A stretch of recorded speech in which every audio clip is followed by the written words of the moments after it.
Iglesia, Alianza Cristiana y Misionera, Providencia.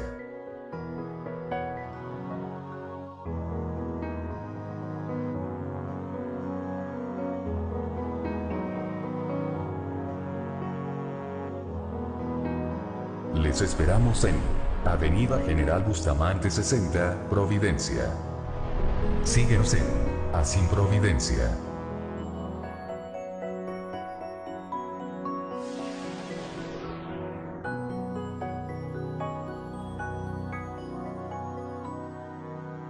En sus Biblias, por favor, en la primera carta de Pablo a los Corintios, primera a Corintios.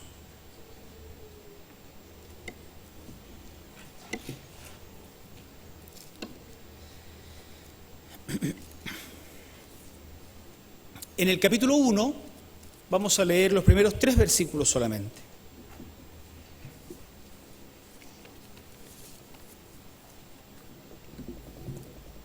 Primera carta de Pablo a los Corintios, capítulo 1, versículos 1 al 3.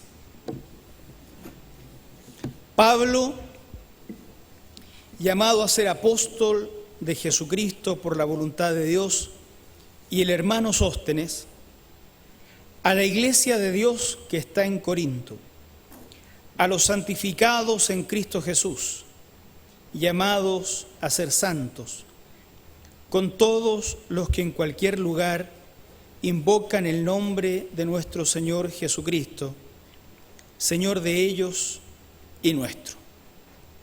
Gracia y paz a vosotros, de Dios nuestro Padre y del Señor Jesucristo. Vamos a hacer foco en el versículo 2. A la iglesia de Dios que está en Corinto, a los santificados en Cristo Jesús, llamados a ser santos, con todos los que en cualquier lugar invocan el nombre de nuestro Señor Jesucristo, Señor de ellos y nuestro. En el contexto religioso chileno, y tal vez latinoamericano en general, donde tú naces cristiano en términos ideológicos, digamos, no es que naces hijo de Dios, no por nacer en un garage vas a ser un auto, ¿no? Así que no por nacer en una familia cristiana eres cristiano. Pero naces religiosamente cristiano, católico, evangélico, del protestantismo histórico. En este contexto, digo, es difícil hablar de la santidad. Ser santo no es una expresión que se use habitualmente para describirnos como cristianos. Por el contrario, la palabra se suele usar como una forma de reírse, como una forma de discutir incluso. ¿Te crees muy santo? Le dicen a alguien cuando está peleando, ¿no? Esta se hace la santita, pero yo no soy ningún santo, tú me conociste así y ahora no puedes quejarte. Son expresiones donde se usa la palabra santo en la forma en que tradicionalmente se usa en un contexto religioso como el nuestro.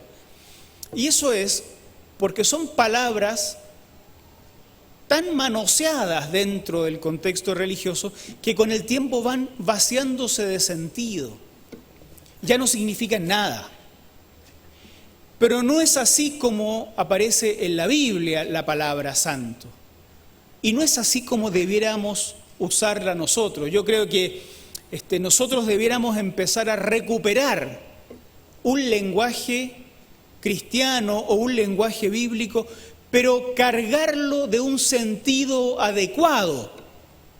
Se usa un montón de lenguaje evangélico y de lenguaje religioso en el contexto evangélico que ya no significa nada. Palabras cristianas que se usan hasta para insultar, porque están vacías de sentido. Y nosotros debiéramos resignificarlas con el correr del tiempo. Y nosotros vamos a iniciar ahora una serie de sermones en los cuales hablaremos de la santidad. Quienes se perdieron la reunión de la semana pasada deben saber que terminamos con nuestro estudio del libro de los Hechos. Se acabó, alguno no querrá leerlo nunca más en un buen tiempo, de tanto predicarlo ya un año entero y más hablando de eso, ya no quieren ni leer el libro de los Hechos. Terminamos ese estudio, vamos a iniciar una serie de sermones para reflexionar en torno a la santidad. Ya voy a explicarlo. Tendremos como lema un texto de un salmo. Ayer estudiamos esto en una reunión de liderazgo con los líderes de la iglesia. Un salmo que dice así: tus testimonios son muy firmes, la santidad conviene a tu casa, oh Jehová, por los siglos de los siglos. En otra versión, tus mandatos son eficaces, a tu casa corresponde la santidad, Señor. Y otra versión, tus decretos son totalmente estables, la santidad es el ornato de tu casa a lo largo de los días, oh Señor. La casa, por cierto, no es el edificio. Dios no tiene casa física. Dios no vive en un edificio. No puede habitar en templos hechos por manos de hombre, dice la Biblia. La casa se refiere a la familia de Dios, a sus hijos y sus hijas. La santidad conviene a tu familia, Señor. Y si conviene a tu familia es como decir, lo adecuado para el ornato de tu familia, lo adecuado para el comportamiento de tu familia, Señor, es la santidad.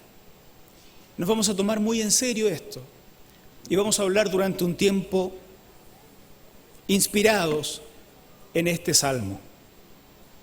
Pero hoy vamos a partir clarificando algunas ideas y el texto de 1 Corintios que leímos al comienzo, 1, del 1 al 3, nos va a servir como marco, como trasfondo de lo que puede ser nuestra conversación durante algunos meses sobre la santidad que conviene a la casa de Dios. Vamos a poner en pantalla el texto de 1 Corintios, capítulo 1, versículos 1 al 3, especialmente el 2, exactamente. Vamos a tenerlo en la pantalla para irlo revisando.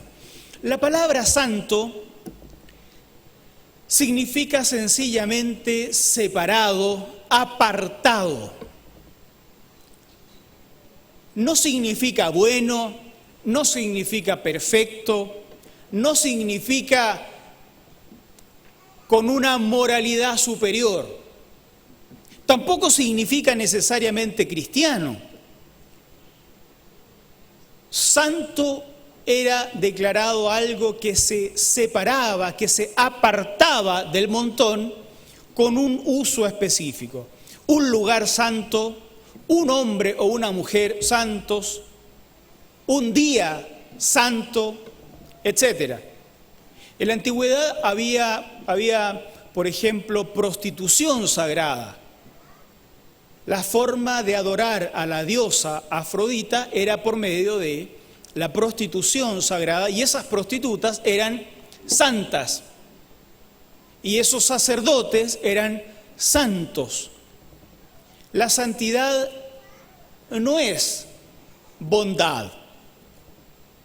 Lo santo es lo separado. Por eso el texto es muy interesante, porque dice que escribe Pablo, con ayuda de Sóstenes, que probablemente era el amanuense, el que escribía la carta, a la iglesia de Dios que está en Corinto, aquellos que habían sido santificados en Cristo para Dios, apartados en Cristo para Dios. Alguien pudo ser apartado para la diosa Afrodita, apartado para el culto a los Baales, apartado para el culto a Mitra. Pero estos son apartados en Cristo para Dios. A esto le llamamos nosotros la santificación posicional.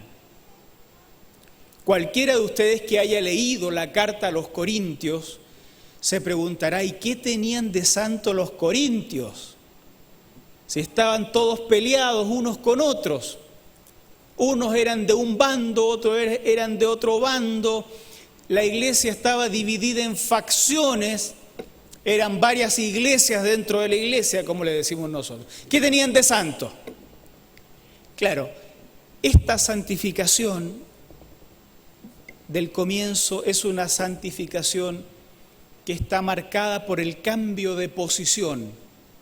Nada más que por eso.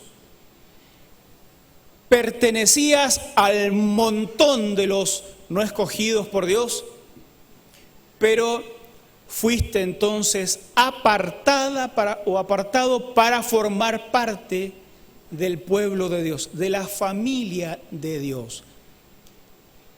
Eso pasa en el mismo momento en que entregas tu vida a Jesucristo. Eres apartado y pasas a ser miembro de la familia de Dios, propiedad de la casa de Dios, digo, no del templo, sino de la casa en términos de la familia de Dios. Y esto de la pertenencia es muy interesante. Se ha instalado una cuestión un poco rara en medio de nuestros tiempos, en los cristianismos de esta época. Se ha levantado una raza de cristianos, déjenme usar la palabra raza de manera inadecuada, pero lo voy a usar así, ¿no? Solo metafóricamente. Se ha levantado una raza de cristianos que creen que pueden ser cristianos a su manera. Yo soy cristiano a mi manera, no pertenezco a una familia de Dios. Yo soy un cristiano solitario, errante, que va de lugar en lugar paseando, turisteando con la fe. Ser apartado para formar parte de la familia de Dios nos da un apellido, déjenme decirlo así otra vez. No es que no pertenecemos a nada y a nadie. No es posible un cristianismo a mi manera, porque el único cristianismo que existe se inicia con este acto en el que el Señor nos saca del mundo, nos saca de la perdición y nos ubica dentro de su familia. Pertenecemos a la familia de Dios. Eso nos lleva a otra cosa. Si entonces pertenecemos a la familia de Dios y tenemos un Padre, este que está al lado o esta que está al lado serán mis hermanos, pues. Si son creyentes genuinos, si efectivamente han entregado la vida a Cristo, son mis hermanos o mis hermanas. Y eso debiera llevarnos a pensar en qué calidad de familia somos. Los evangélicos, que somos re buenos para usar un lenguaje evangélico que a veces nadie entiende, pero nosotros lo usamos con mucha pachorra, le decimos hermano a cualquiera que ande con una Biblia y se nos cruce por delante. Hermano para allá, hermana para acá, venga mi hermano, venga mi hermana, pero lo tratamos como hermano, lo respetamos como hermano, lo cuidamos como se cuida un hermano, o es una frase nomás.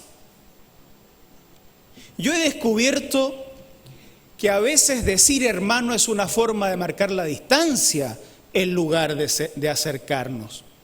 Cuando yo tengo un amigo en la iglesia, lo tuteo. Cuando aparece un desconocido al que no quiero que no quiero que se relacione conmigo, le digo hermano. Buenas tardes, hermano. Como para marcar la distancia con él, como para que no me hable mucho, porque somos hermanos nomás, no somos buenos amigos. Hemos invertido las cosas. Por eso es bueno recordar que esta declaración, con esto no quiero decir que no se digan nunca más hermanos, digámonos como queramos, pero que haya una coherencia en la actitud interna, la disposición de espíritu frente a aquel al que le digo hermano o hermana. Ahora, por eso es importante tener claro esto. Cuando soy declarado santo, apartado por Dios en el momento en que mi vida se rinde a Cristo y soy ubicado dentro de una familia que me adopta con el Padre Dios y soy adoptado, tengo nuevos hermanos y hermanas por quienes también debo velar. Por quienes también debo velar. Así es que la próxima vez que en una pelea alguien le diga, ¿qué? ¿Te crees muy santo? Diga, sí, no solo me creo, soy santo. Pero vamos en la mitad del sermón. Falta la otra mitad. Soy santo, somos santos en este sentido.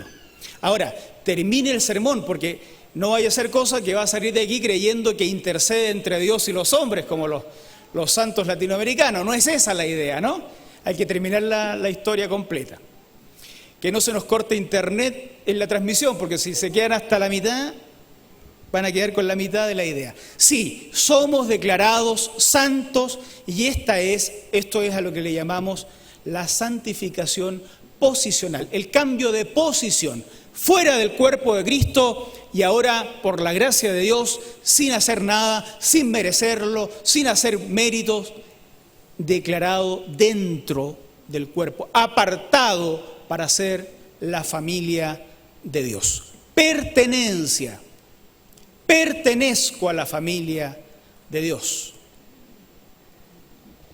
Ahora, algún día llegaremos a hablar también de la pertenencia a una comunidad de fe. Es fácil decir yo pertenezco a la iglesia de Dios y doy un portazo cada vez que alguien me mira feo en la iglesia y total, me voy a otra. Total, la iglesia es universal y no tengo que mirarle la cara a nadie que me mira feo. Bueno, hay que llegar algún día a hablar de que además de pertenecer a la iglesia universal, también pertenezco a una iglesia local. Pero en principio digamos esto, pertenecemos al cuerpo y por eso somos santos. Pero Pablo sigue. ¿Cómo sigue la segunda parte? Dice, a la iglesia de Dios, a los santificados en Cristo, llamados a ser santos. ¿Cómo es esto? Ya santificados, pero al mismo tiempo llamados a ser santos. O sea, como que ya, pero todavía no. Ya santos, pero todavía no. No se puede borrar este texto con una gomita. Hay que explicarlo. Lo que sucede es que cuando somos transportados, cuando somos separados para pertenecer a la familia de Dios, se nos declara santos, separados para Dios. Pero se nos introduce en un proceso de santificación. Y esta santificación ahora ya no es una declaración, sino que es una santificación que se vive en la vida diaria, en la experiencia. Es un proceso que no termina en esta tierra. Es un proceso que terminará un día cuando estemos en la presencia del Señor. pero es un proceso que nos va haciendo cada día más santo. Por eso es un proceso de santificación. Eso es un tema, no es fácil de explicar, es un tema interesante. Se trata de un camino de santificación que se inicia claramente en el momento en que me entrego a Jesucristo, pero que no termina en esta vida. Pero sí se inicia en esta vida. Tiene un inicio, se espera un progreso, también hay retroceso, pero concluirá un día cuando estemos en la presencia del Señor. ¿Qué es esto de la santidad? ¿Es algo tan mágico que me convierte en un mediador? ¿Alguien va a empezar a orar en nombre del pastor Javier? ¿En nombre del pastor Ricardo? Señor, te pido en nombre del pastor. No. La santificación nos va convirtiendo en personas más gobernadas por el Señor. Nada más que eso. Nada más y nada menos. Ser más santificado es estar bajo el gobierno de las leyes del reino de Dios.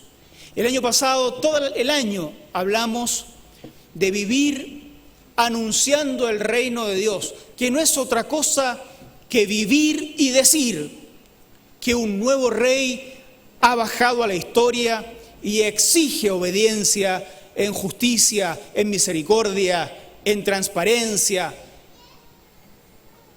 Lo ha trastornado todo este nuevo rey Jesucristo. Y anunciar el reino es anunciar eso. Bueno, vivir en santidad es vivir gobernado bajo las leyes de este reino. En la medida en que progresamos en la santificación, progresamos también en nuestra sumisión a las leyes del reino de Dios. Estamos todos en procesos distintos. La pregunta entonces es, ¿qué tanto gobierna Dios las áreas de mi vida? ¿Hay áreas de mi vida donde todavía el rey no es Jesucristo, sino yo mismo? Por cierto las hay. Por cierto las hay. Por eso es un proceso que no termina en esta vida. Avanzamos. De tiempo en tiempo podemos reconocer cuando miramos hacia atrás que ciertas áreas de la vida están bajo el gobierno del Señor. Miramos por segunda vez y decimos, pero esta otra todavía la mando yo. Y esta otra también. Y esta otra igual. Progresamos 4 pasos y retrocedemos 3. Pero en resultado hemos avanzado 1. Lo que es positivo. Porque estas son carreras de fondo. No es la velocidad lo que cuenta, es la permanencia en el tiempo. Esta santificación y esta experiencia, este proceso, este camino, este progreso no es lineal. Para pasar de una etapa a otra frecuentemente vivimos experiencias dolorosas o felices. Y frente a la misma experiencia, unos progresan en su proceso de santificación y otros retroceden.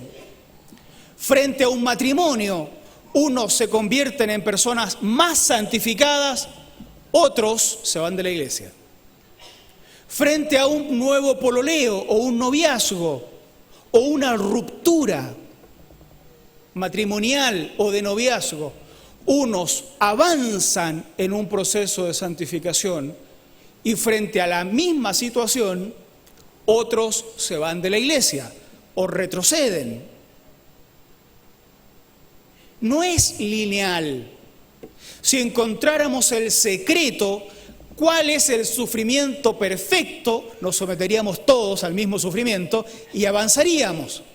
Pero no es así. Frente al mismo escenario, frente a la misma situación difícil o alegre, unos avanzan y otros retroceden.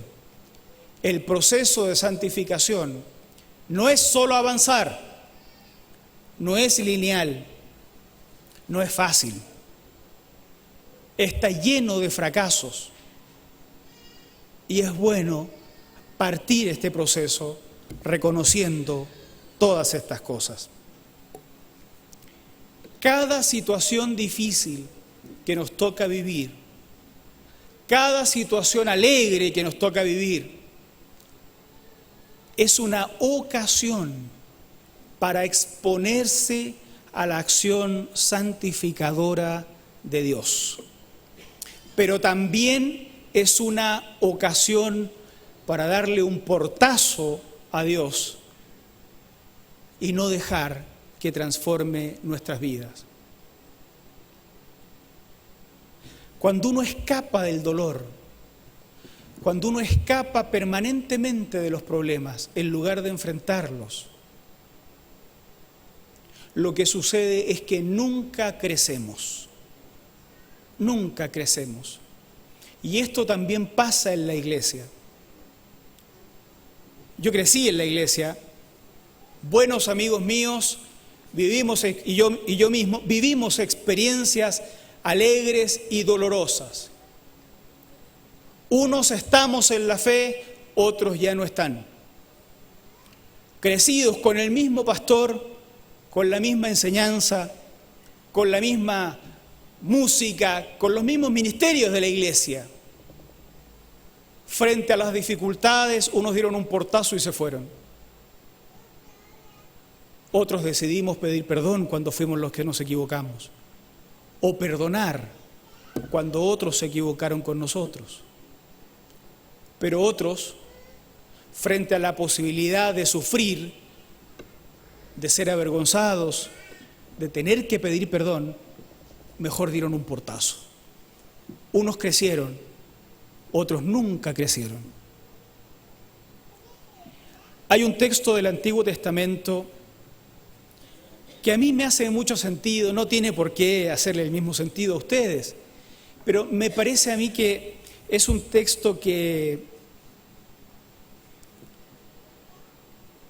ilumina en el sentido de mostrarnos de una forma metafórica cómo es esto de que en ciertos momentos de la vida uno puede exponerse a Dios o puede alejarse de Dios. Es un texto del libro de Éxodo, en el capítulo 20, versículos 18 al 21. Éxodo 20, 18 al 21.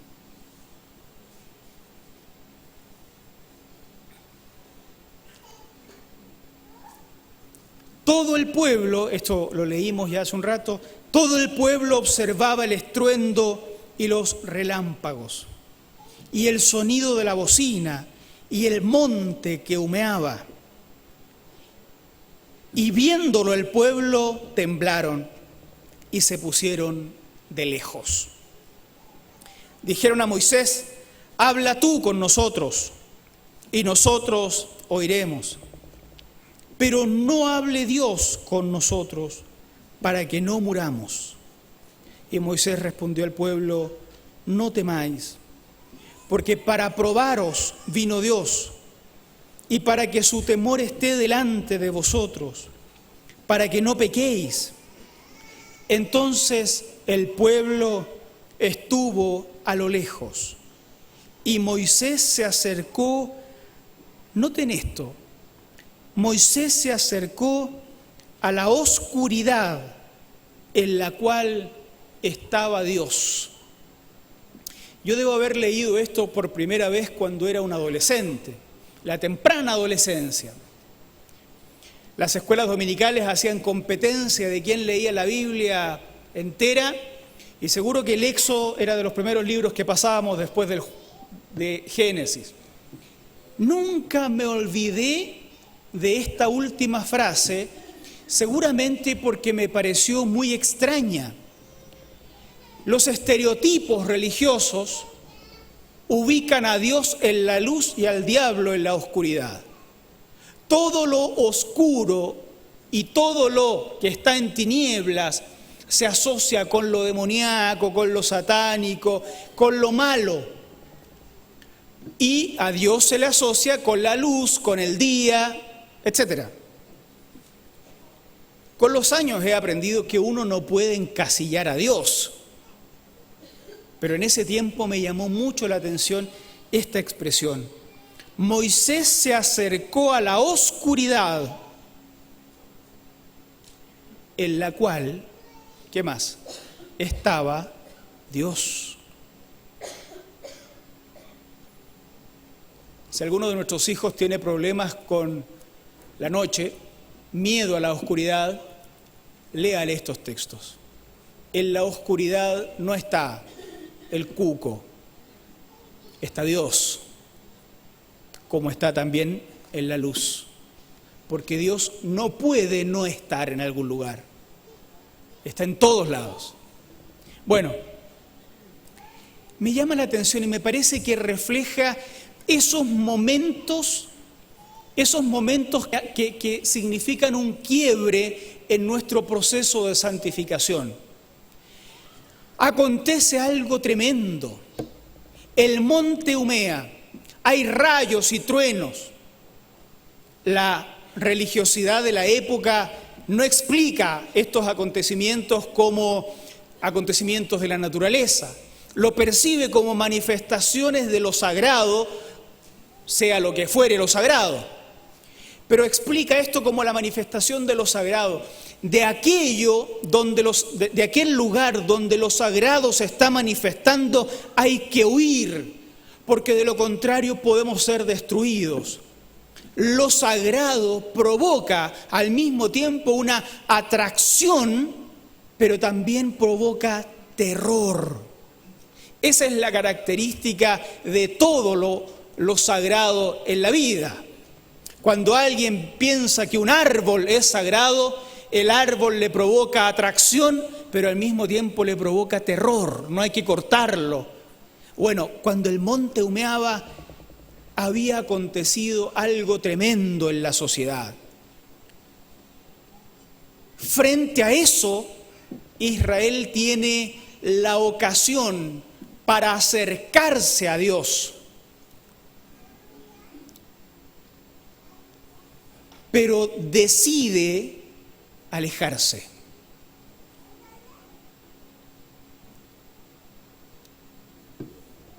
Y Moisés decide acercarse. Pero ¿a quién se acerca Moisés? Se acerca a un Dios que está escondido en la oscuridad. Moisés se acerca a lo que no conoce. Moisés se acerca al Dios desconocido, que es completamente diferente a nosotros. Decíamos, nosotros no somos panteístas. Dios no es todo. Dios es el creador de todo, pero no es todo. No, Dios no es los árboles, el aire. No, Dios es el creador de los árboles y el aire. No todo es Dios. Dios creó todo, que es algo diferente. Moisés se acerca a este Dios completamente diferente, que solo puede ser descrito por este escritor de la Biblia que escribe en hebreo, tratando de decir con palabras humanas lo que no se puede decir con palabras humanas porque es Dios. Y lo dice así: Moisés se acerca a la oscuridad dónde estaba Dios.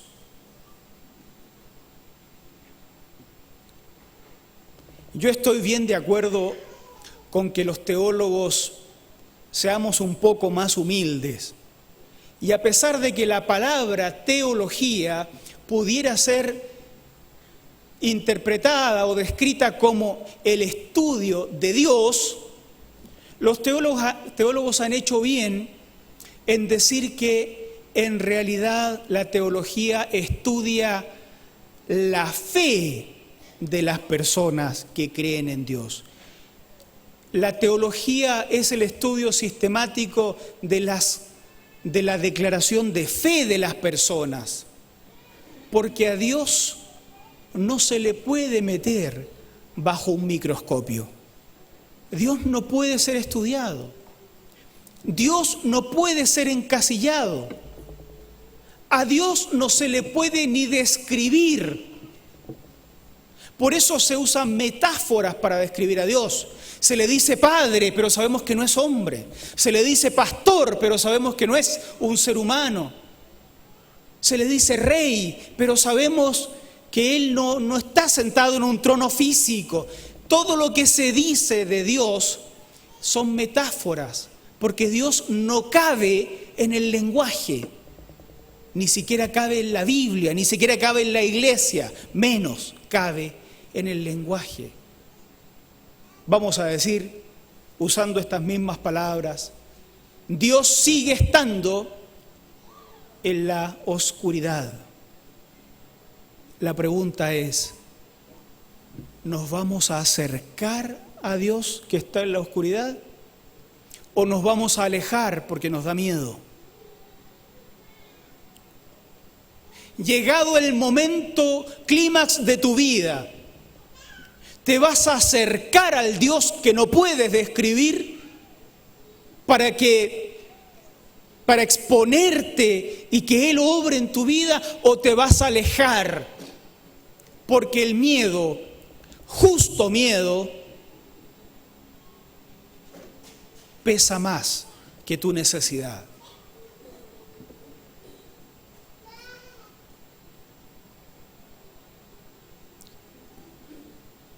Decíamos que la santificación como proceso no es un proceso lineal, ni constante, ni permanente, ni continuo.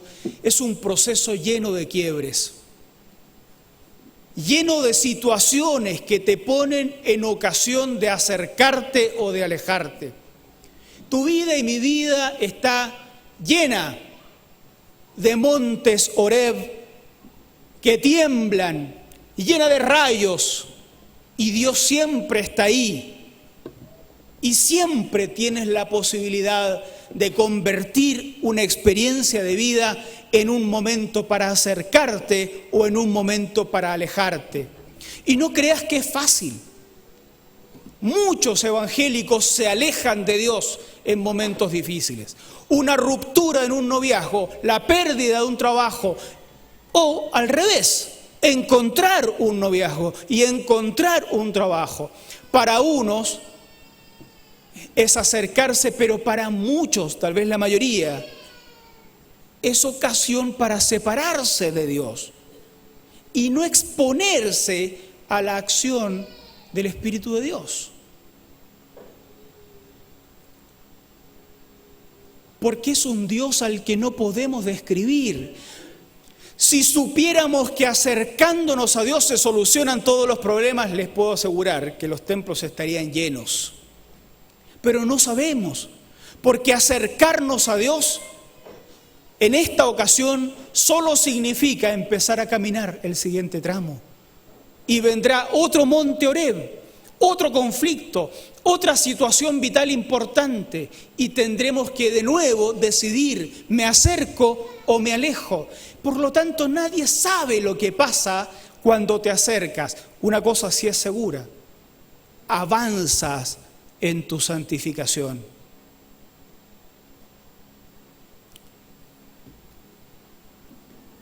Hay situaciones de la vida que son inexplicables. Estamos viviendo lo que pasó en el norte. Antes fue el terremoto y tsunami. También lo que está pasando en el sur, lo que pasó en Valparaíso con ese incendio gigantesco, lo que había pasado en Iquique antes. Déjenme usar estas palabras y sean misericordiosos con mi léxico en este caso. Se amontonan los profetas de la muerte para interpretar a Dios. Se amontonan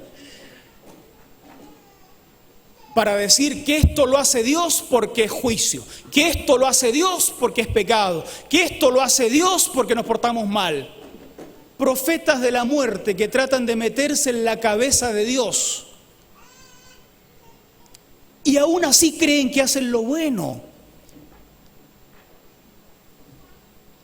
Se usan textos bíblicos para decir, bueno, tenemos la mente de Cristo, así es que yo puedo explicarle a todos ustedes por qué Dios hace las cosas. No se puede. No se puede. No puedes meter a Dios bajo un microscopio y pretender que tú vas a explicar por qué pasan las cosas. No se puede. Pero cuando las cosas pasan, tú tienes dos alternativas. Exponerte a la acción de Dios y exponerte para que Dios haga lo que quiera. Moisés entró a la oscuridad. Nadie de afuera supo lo que pasaba adentro. O tienes la opción de alejarte, pero no tienes la opción de explicar a Dios.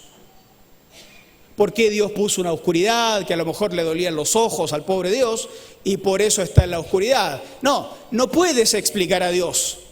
Solo puedes decir, en medio de este momento duro y difícil, abro el corazón para que haga Dios lo que quiera. Ese Dios que está donde yo no puedo entrar, donde yo no puedo ver, me acerco al Dios con plena confianza, sin saber lo que hace en mi vida o lo que hará.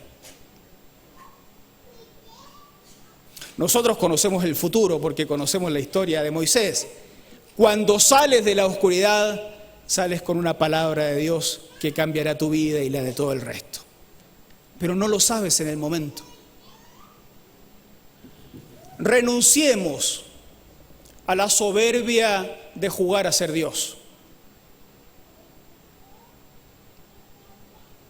Tengo miedo casi de encender una radio o un televisor y escuchar a uno de estos profetas de la muerte explicándome por qué Dios hizo correr los ríos en Copiapó.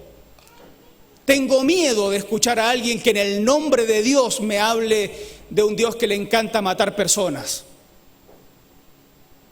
No tienen temor de Dios esos predicadores de la muerte. Renunciemos a esa soberbia, hermanos. Y cuando sucedan los momentos terribles de nuestra vida, decidan si se abren a la acción de Dios o si se alejan. Pero no intenten explicar a Dios, porque no se puede. Mis pensamientos no son tus pensamientos.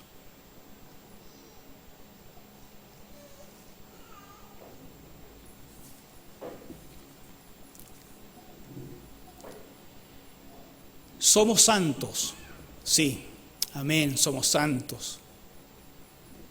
Y estamos en proceso de santificación, amén, sí, estamos en proceso de santificación. Un proceso lleno de quiebres, lleno de ocasiones para acercarnos o para irnos. ¿Qué vas a hacer con la situación que hoy estás viviendo? ¿La vas a aprovechar para entrar a la oscuridad donde está Dios y que Él haga lo que quiere en tu vida? ¿O te quedas abajo del monte mirando cómo Moisés se pierde en la oscuridad y se encuentra con Dios? ¿Qué vamos a hacer? Los invito, amada iglesia, a exponerse a la acción de Dios.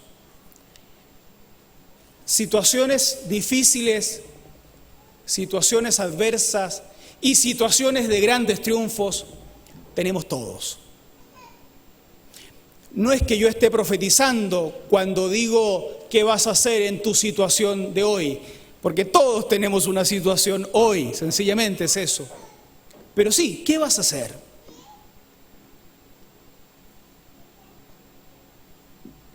Te invito a exponerte a la acción de Dios en tu vida, para seguir avanzando en el proceso de santificación. Mirémonos acá. Hay áreas de mi vida donde todavía falta el gobierno del reino en mí.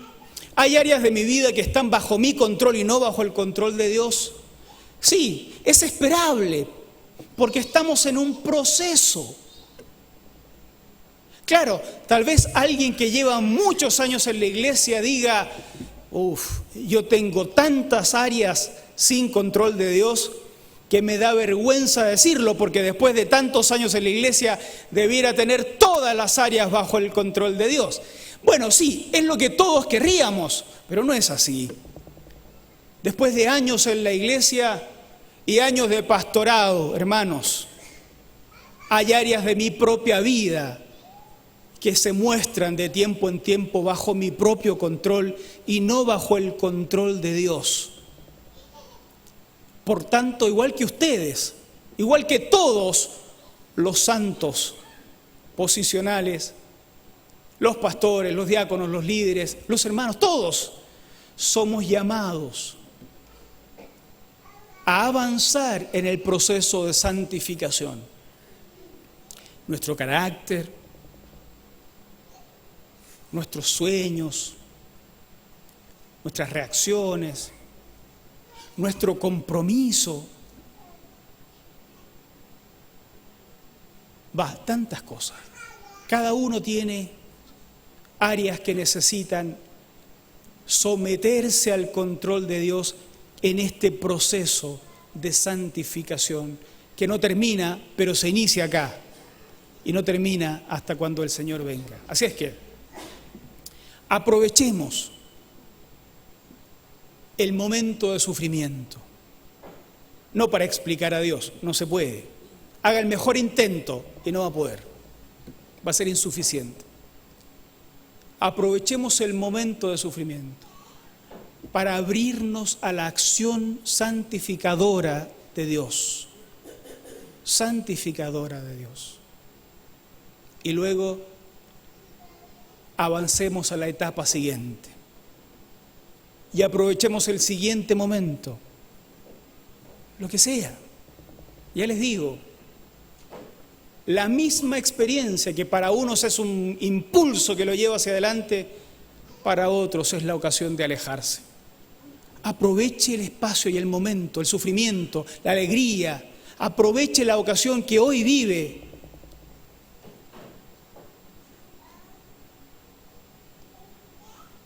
para acercarse a Dios. Cuando yo era de mi grupo de jóvenes, hace algunos años, algunos meses,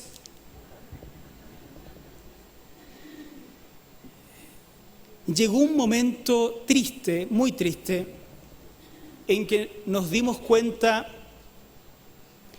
que toda la generación anterior de jóvenes ya no estaba en la iglesia. Tú puedes buscarle la explicación que se te antoje, que la iglesia debió poner más lucecitas, que debió tener más volúmenes para que los niñitos no se vayan, que debimos... Dale la explicación que quieras, pero toda la generación anterior se convirtió en un modelo, en un antimodelo. Llegó el punto en que decíamos, no sean, por favor, no sean como el antiguo presidente de jóvenes. No sean, por favor, como el antiguo tesorero, secretario, líder, no sean. Y crecimos con el terror, porque era como el destino, como que todos los que éramos líderes íbamos a estar condenados a ser como a la generación siguiente. Es terrible pensar así. ¿Sabe por qué pasan estas cosas? Porque las ocasiones que tenemos en la vida, un matrimonio, un noviazgo, un nuevo trabajo, más recursos, menos recursos, sufrimiento o la enfermedad, a veces son ocasión para alejarnos de Dios. Yo tuve la mala fortuna, diríamos, de que la generación anterior a la mía, frente a la bendición de Dios, que era un matrimonio, un noviazgo, sus estudios, en lugar de acercarse, se alejaron. Después me tocó a mí. Y he vivido con esta cosa permanentemente, ¿no? Me doy cuenta que no era el destino, me doy cuenta que no en todas las iglesias pasaba lo mismo. Yo tuve esa experiencia y se las comparto porque ocasiones que son bendición del Señor, a veces las convertimos en el momento de alejarnos. Los invito a exponerse a la acción de Dios, a exponerse a la acción de Dios en los diferentes momentos de la vida en el que están. Que las lágrimas que derramas por una ruptura te empujen al monte donde está Dios, a oscuras. Que el nuevo sueldo de tu trabajo que buscaste tanto tiempo te impulse al monte donde está Dios, a oscuras. Que la brillantez de la nueva argolla de matrimonio te impulse al monte donde está Dios. Nunca tengas miedo de que en esa oscuridad va a estar el cuco. Está Dios. Y de Dios, si abres el corazón, no puedes esperar algo malo. Aún así, Israel prefirió mirar de lejos. Que no sea nuestro caso. No repitamos la mala historia de ese pueblo en ese momento. Busquemos al Señor. Santos, sí, no me creo, soy. Pero ¿y entonces por qué todavía tienes mal carácter? ¿Por qué todavía me hablas feo? ¿Por qué todavía? Porque soy santo, pero también estoy en un proceso de santificación. Bueno, las dos cosas. Este proceso, hermanos, vamos a seguir avanzando. Que Dios nos bendiga, que tengamos tiempos futuros de oportunidades bien aprovechadas las lágrimas, bien aprovechado el dolor. Mi abuela decía, el dolor es para que duela. Bueno, teníamos que aguantarnos el dolor. El dolor, digo yo, es ocasión para acercarse al trono del Señor. Que así sea para nosotros. Vamos a orar a Dios y luego vamos a quedar en libertad. Les recuerdo, jueves 19:30, busquemos el rostro del Señor en comunión y empecemos ya a pensar cómo participar en los grupos en casa, estudiar en la academia bíblica, haga las preguntas a quien tenga que hacérselas a la salida y busque la manera de exponerse a la acción del Espíritu. Oremos, pónganse ustedes de pie, por favor. Gracias, Señor, por la oportunidad que nos das para hacer una reunión y ofrecer culto a ti. Gracias por cada canto, Señor. Gracias por cada saludo con nuestros hermanos. Gracias por la oportunidad de crecer. Señor, tú conoces los momentos que hoy estamos viviendo. Te damos gracias porque ya nos apartaste para ser de tu familia. Somos santos. Pero ya que nos introdujiste, Señor, en este proceso de santificación, te pedimos que nos ayudes a caminar hacia donde estás en los momentos en que acontezcan en nuestra vida situaciones límite. Que cada paso que demos nos lleve, Señor, más adelante en un proceso de santificación. Que seamos más santos mañana que hoy. Mira las áreas de nuestra vida que están bajo nuestro control y no bajo el tuyo. Señor querido, Padre amado, gobiérnalas tú, Señor. Gracias por todo lo que nos das. Bendícenos de regreso a casa y bendice a otros a través nuestro. En el nombre de Cristo Jesús, amén. Amén. Gloria al Señor. Que tengamos una semana llena de bendiciones. Amén.